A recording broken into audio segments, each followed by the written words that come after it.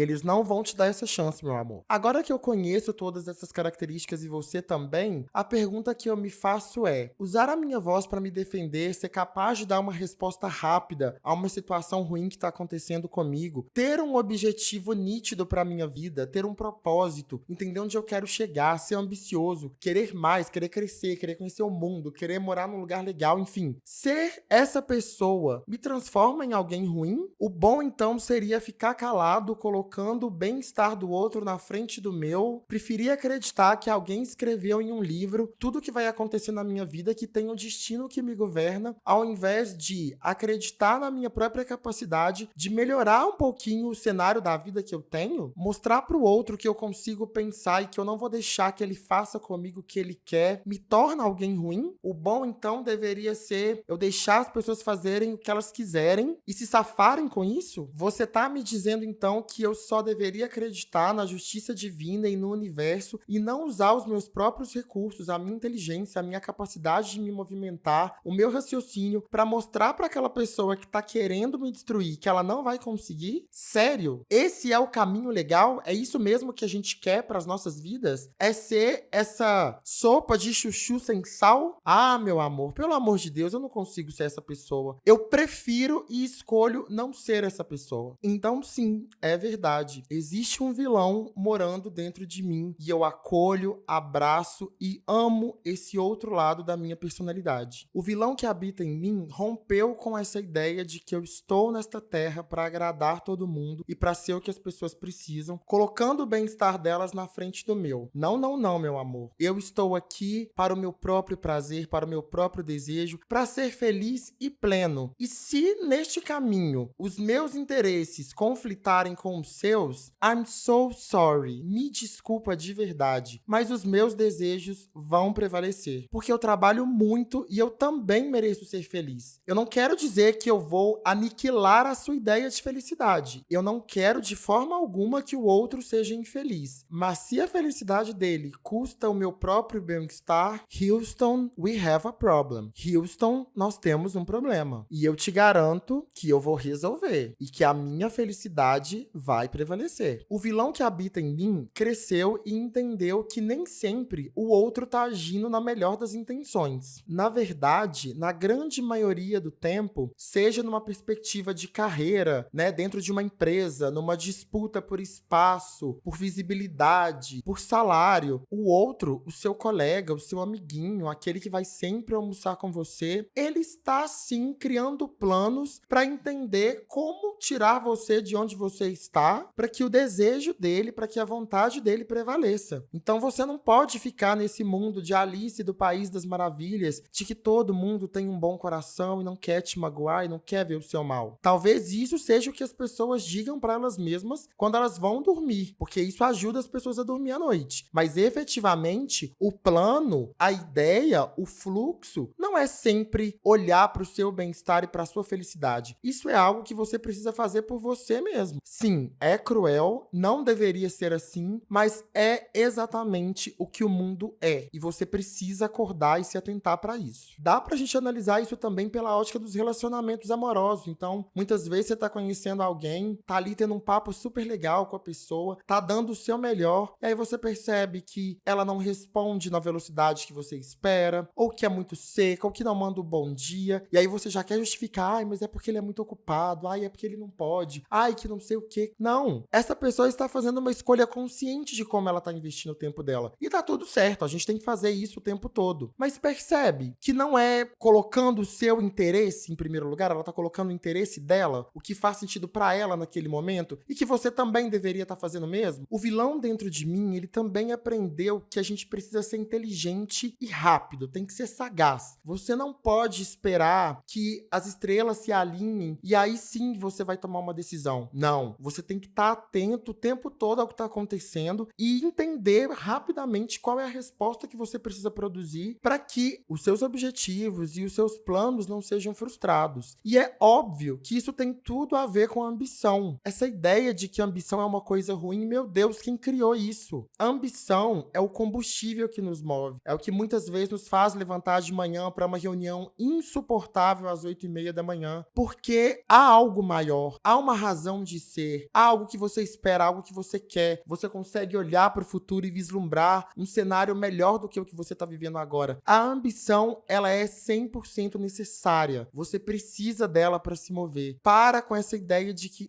eu preciso ser humilde e aceitar que eu vou morar nesse apartamento alugado a vida toda. Não, você pode muito mais do que isso. Você não obrigatoriamente precisa querer, mas se você quer, não se sinta mal, porque é isso mesmo. A gente pode ter vontade, a gente pode ter sonhos, sonhos, a gente deve ter sonhos. E se você tá olhando pro lado e tá vendo que todo mundo ao seu redor não tem, problema deles, você não precisa se igualar. Mas se é algo que você tem, abrace e entenda, tá tudo bem em ser ambicioso. Por último, mas não menos importante, o vilão que habita em mim rompeu definitivamente com a ideia de esperar que o universo traga para as pessoas o que elas merecem. Não, não, não, meu amor. Não vai ser dessa forma, não vai ser tão simples assim. Se você pisar no meu calo, se você fizer algo comigo que eu não gostei, se você tentar me destruir ou me jogar para baixo de alguma forma, você pode esperar uma resposta rápida e imediata. Uma resposta que vai mostrar para você que comigo ninguém pode, meu amor. E se você acha que vai continuar me sovando como massa de pão, você não vai. Porque eu vou dar a você uma resposta definitiva que vai te mostrar que eu não tô aqui para ser capacho de ninguém. Então, essa ideia do mocinho que aguenta tudo, que vai dormir com o coração partido, esperando que a justiça divina entre em ação,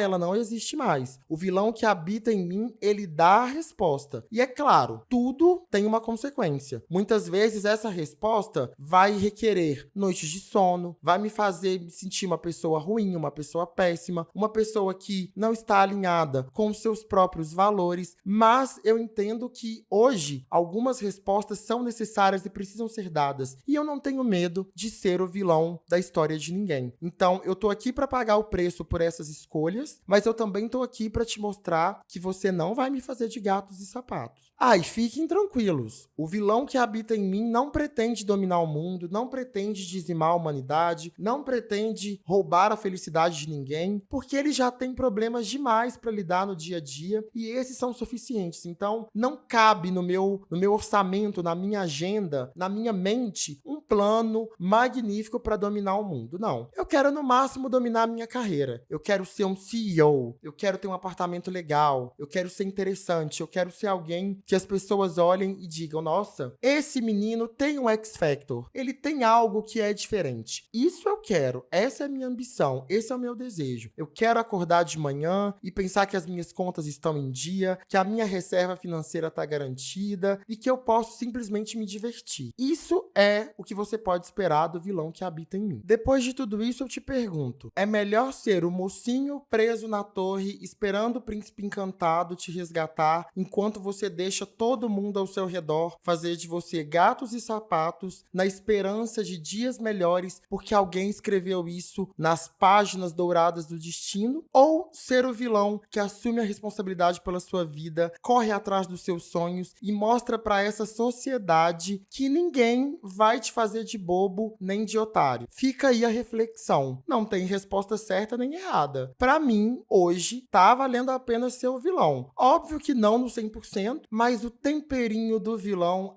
meu amor, ele traz uma mágica para os nossos dias e faz a gente se sentir muito poderoso. Então, para o vilão que habita em mim, um beijo e um abraço. Nunca me abandone porque você é necessário. Por hoje é só tudo isso. Para você que é mocinho ou mocinha, vilão ou vilã, fica aqui o meu abraço, a minha gratidão por você estar aqui ouvindo mais um episódio, que eu espero que tenha sido divertido e que tenha trazido algumas reflexões aí sobre como queremos ser percebidos e sobre quem a gente deseja ser no final do dia. Eu te vejo aqui para um novo episódio na semana que vem. Um abraço e até mais!